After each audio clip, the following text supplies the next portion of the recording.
Okay, so child psychology, when we talk about child psychology, what is exactly child psychology? Now we talk about the developmental growth of the children. The first thing that comes into your mind is definitely, you will talk about like physical growth, right? So here we are talking about a few aspects. When we talk about children developmental growth, it involves the cognitive, it involves the social emotional, the emotional part, and of course the behavioral part as well. So it's everything in the developmental growth. It's not just like, okay, how tall you are growing, and then, you know, not the physical part as only. So that's a children developmental growth.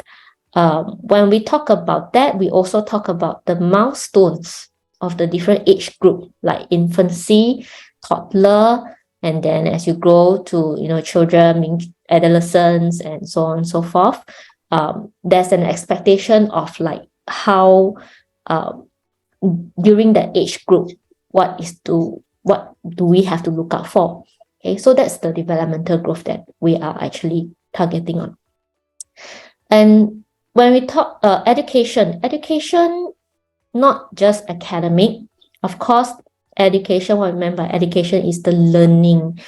Every individual learns differently. Okay? All child learns differently, which we call it learning differences. So how maybe child A learns better through observation, child B learns better through experimental.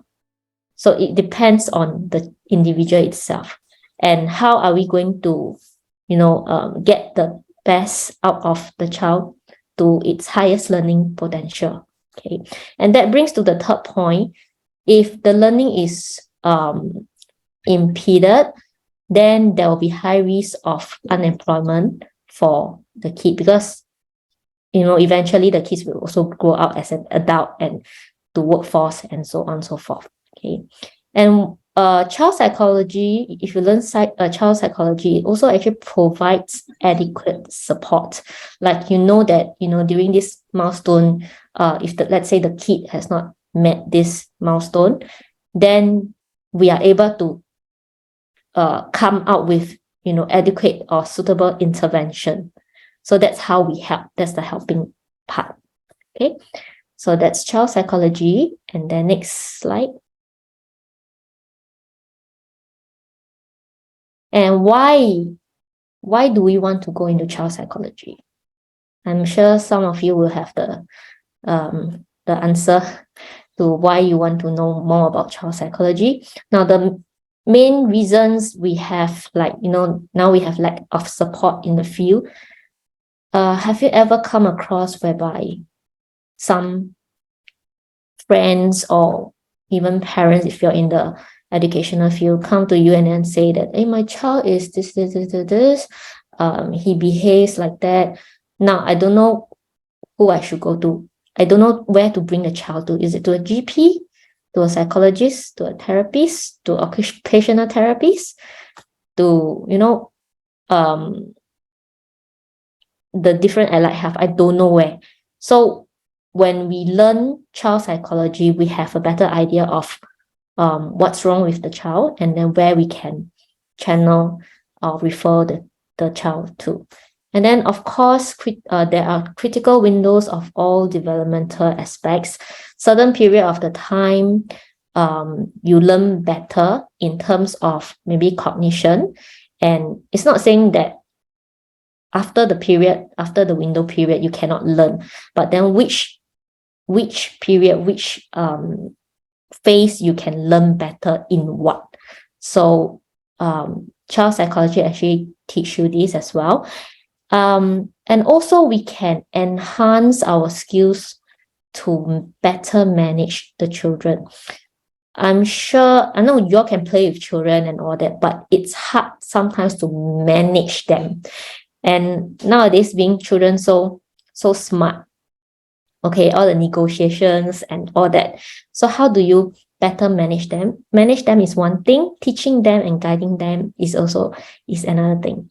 Okay, and ability to, of course, communicate with them, how you can actually really communicate with them, not telling them what to do and not directing. Usually most adults, they are just saying, no, you should do this. They give instructions. You should do this, you should do that. If you don't listen to me, then it's wrong. But why is it wrong? To them, they don't understand and they don't learn. Our main focus is to get them learn the correct way. So how you communicate to the different individuals is very, very important. And also, of course, your knowledge in children.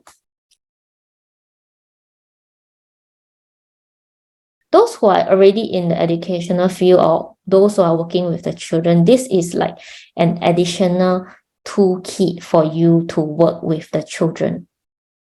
Okay, and of course, not only with the children that you're working with, your family, your friends, your niece, your nephews, and I mean, even if you want to do voluntary work, you can, extend to that. You can bring up when you go to the voluntary work with children, there are so many different opportunities for you to work with children, and that's where you can put your skill into practice.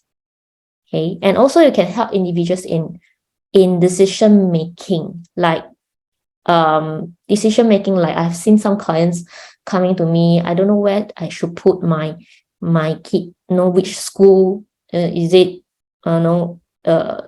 international school or the neighborhood school, which is better.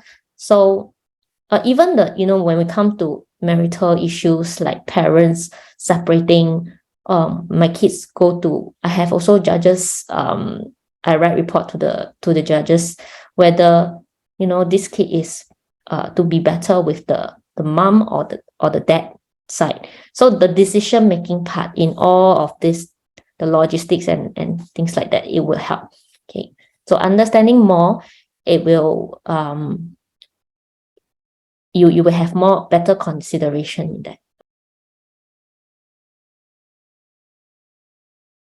So for this child psychology, we are going to learn, of course, again, just now I mentioned the human developmental growth.